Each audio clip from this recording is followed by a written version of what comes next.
आज नायगावचा कार्यक्रम मोठ्या उत्साहात संपन्न होतोय. तुम्ही स्टेजवर पण तुम्ही निघाले गाडी चला.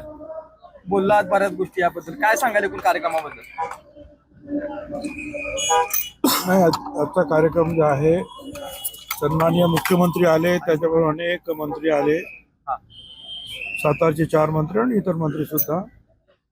त्याच्यामुळे अतिशय भव्य दिव्य कार्यक्रम झाला आणि त्याहीपेक्षा अगदी 6 वर्षांनी 200 वर्ष त्यांच्या जन्माला होणार आहे. त्यानिमित्तानं अनेक आराखडे वगैरे काही मंजूर झाले, काही मंजूर करायचे आहेत.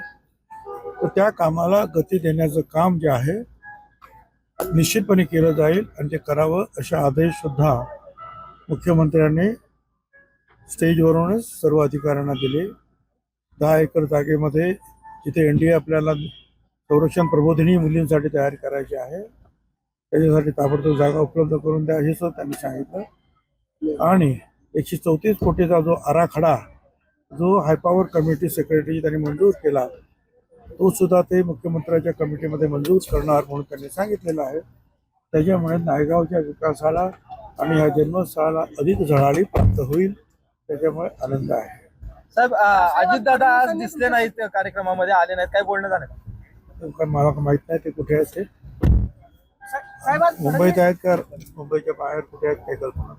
मुख्यमंत्र्यांसोबत काय बोलणं झालं आपलं, असं काही चर्चा झाली का? काही नाही, मुख्यमंत्र्यांबरोबर एवढंच बोलणं झालं की इथले कामकाज काय काय आतापर्यंत झालं, कसं झालं आणि याच्यापुढे काय काय करण्याची आवश्यकता आहे.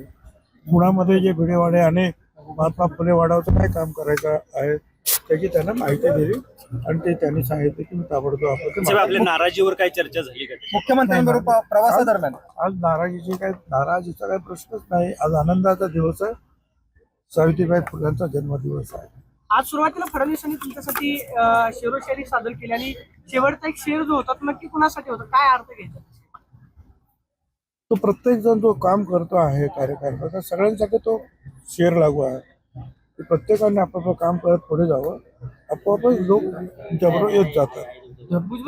भुजबळ साहेबांची आजच्या प्रवासात नाराजी दूर झाली असं म्हणायचं का? हा, असंही म्हणा. आज सावित्रीबाई फुल्यांचं दर्शन झाल्यामुळे जे आहे त्याचे आनंद वाटलेला आहे आणि परत एकदा उत्सव आलेला आहे. साहेब, मंत्रिमंडळात वर्णी लागेल का आपली? मंत्रिमंडळात वर्णी त्याचा काय मला काय. ABP माझा, उघडा डोळे बघा नीट.